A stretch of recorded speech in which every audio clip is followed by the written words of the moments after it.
Revenue minister.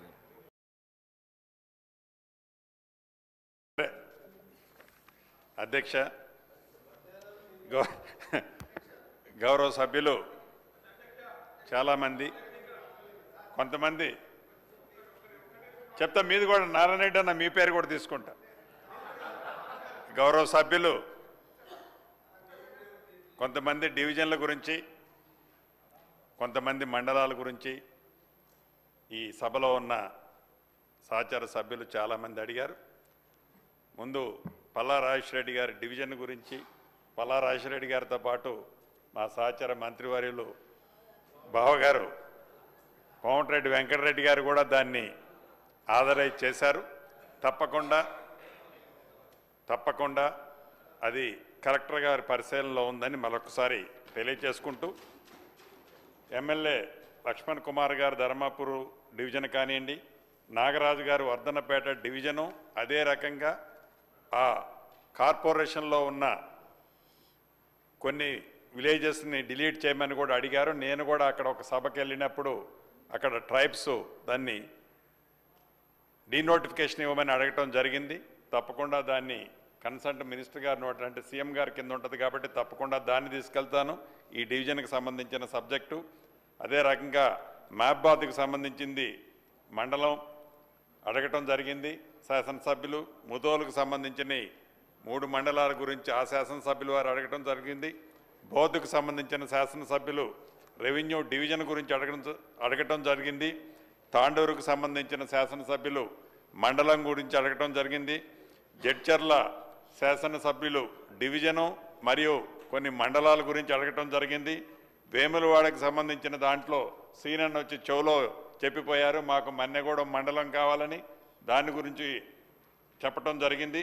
అదే రకంగా Khanapuram division కావాలని గౌరవ శాసనసభ్యులు అడగటం జరిగింది. నారాయణఖేడ్ మండలం కావాలని నారాయణఖేడ్ శాసనసభ్యులు అడగటం జరిగింది. అదే రకంగా వేముల వీరేశ్వరన్న కూడా ఆడ నుంచి చేయెత్తుతున్నారు, మాది ఒక మండలం కావాలని అడుగుతున్నారు. ఇంకా సభ్యులు చాలామంది, ఈ సభలో ఉన్న సభ్యులు చాలామంది మండలాలు కావాలని అడగటం జరుగుతుంది. తప్పకుండా ఏవైతే మండలాలు అడుగుతున్నారో వాటిని సంబంధిత అధికారుల దగ్గర నుంచి రిపోర్ట్ తెచ్చుకొని ఫీజిబిలిటీని చూసి, ఫీజిబిలిటీ ఉంటే ఈ ప్రభుత్వం భేషజాలకు పోకుండా అటువంటి మండలాలు కానీ డివిజనల్ కానీ తప్పకుండా ఇవ్వటం జరుగుద్ది. అదేవిధంగా ప్రధానంగా ఇక్కడ ఒక విషయాన్ని మనం గమనించాల్సి ఉంది. గత ప్రభుత్వంలో 31 మండలాలు 2 డివిజన్స్ ఆనాటి ప్రభుత్వం ఏర్పాటు చేసి ఇప్పటికి నాకు తెలిసి మోర్ దాన్ 2 years వస్తుంది.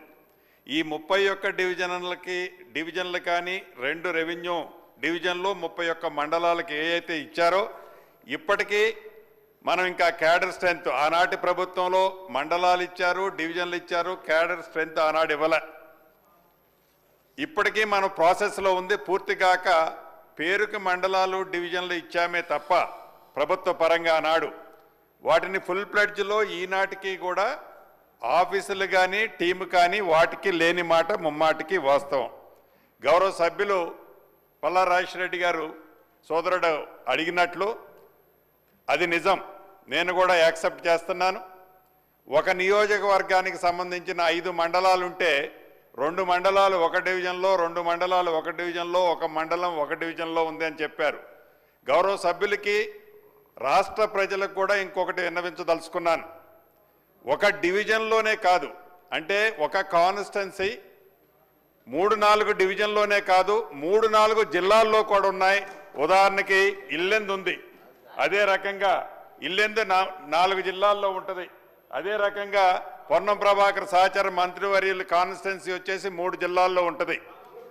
ఈ రకంగా 1, 2, 3 కాదు, రాష్ట్ర వ్యాప్తంగా అనేక నియోజకవర్గాలు సింగిల్ జిల్లాలో ఎక్కడా లేదు, కనీసం 2 జిల్లాల్లో కూడా లేవు. 3-4 జిల్లాల్లో రాష్ట్ర వ్యాప్తంగా ఒక్కొక్క నియోజకవర్గం 3-4 జిల్లాల్లో ఉంది. అదే రకంగా 3-4 డివిజన్లలో కూడా ఉన్నది ఒక్కొక్క నియోజకవర్గం. అంటే ఆ విభజన చేసేటప్పుడు అంటే మేము ఈనాడు అధికార పార్టీలో ఉన్నామని కాదు, గత ప్రభుత్వాన్ని విమర్శిస్తున్నామన్నది కాదు, కానీ ఇది ఫీజిబిలిటీ పరంగా నిజంగా చాలా ఇబ్బంది ఉంటుంది.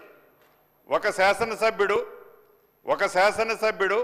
ఒక కలెక్టర్ గారితోనో, ఒక ఎస్పీ గారితోనో, ఒక ఆర్డీఓ గారితోనో, లేకపోతే ఇద్దరు ఆర్డీఓలతోనో ఫ్రీక్వెంట్గా ప్రజల సమస్యల కోసం, ప్రజల కష్టాలు తీర్చడం కోసం, వారు అడిగే రిప్రజెంటేషన్ షార్ట్అవుట్ చేయడం కోసం అప్రోచ్ అవ్వడానికి కంఫర్ట్గా ఉండేది. కానీ మరి ఆనాటి ప్రభుత్వం ఎందుకు అలా ఆలోచనతో ఆ జిల్లాల బైఫర్కేషన్ చేసేటప్పుడు కానీ, ఆ నియోజకవర్గాలని విడగొట్టేటప్పుడు కానీ, లేకుంటే ఆ డివిజన్లో ఏర్పాటు చేసేటప్పుడు ఆ రోజు ఏది ఆ డివిజన్లో ఇన్కార్పొరేట్ చేస్తే కంఫర్ట్గా ఉండేది. అలా కాకుండా చల్లా చెదురుగా ఏ నియోజకవర్గం శాసనసభ్యుడు ఆ నియోజకవర్గం సంబంధించిన పరిపాలన మీద దృష్టి పెట్టకుండా ఉండే విధంగా స్కాటర్డ్ చేసి, ఆ స్కాటర్డ్ చేయటం వల్ల ఆ శాసనసభ్యులకి ఎంత ఇబ్బంది కలుగుతుందో ఆనాడు ప్రతిపక్షంలో ఉండి ఈనాడు అధికారంలో ఉన్న మాకే కాదు, ఆనాడు అధికారంలో ఉండి ఈనాడు ప్రతిపక్షంలో ఉన్న శాసనసభ్యులకు కూడా చాలా ఇబ్బంది అవుతున్న మాట వాస్తవం.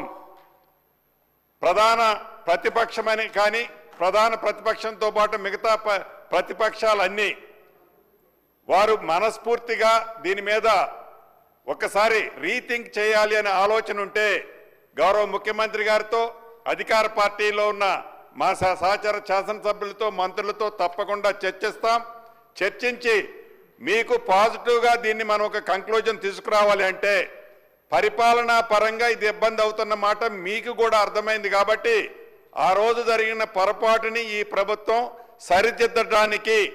సరిదిద్దడానికి సిద్ధంగా ఉంది. దానికి ఆ ప్రపోజల్స్కి తప్పకుండా మీరు యాక్సెప్ట్ చేస్తే క్యాబినెట్లో డిస్కస్ చేసి దాన్ని తప్పకుండా తీసుకురావటం జరుగుద్దని, గౌరవ శాసనసభ్యులు ఏవైతే అడిగిన వాటన్నిటినీ పాజిటివ్గా ఈ ప్రభుత్వం థింక్ చేస్తుంది. ఫీజిబిలిటీ రావడంతోనే వాటి మీద ఒక నిర్ణయం తీసుకుంటడం జరుగుద్దని గౌరవ అధ్యక్షుల వారి ద్వారా ఈ సభకు తెలియజేస్తూ సెలవు తీసుకుంటున్నాను.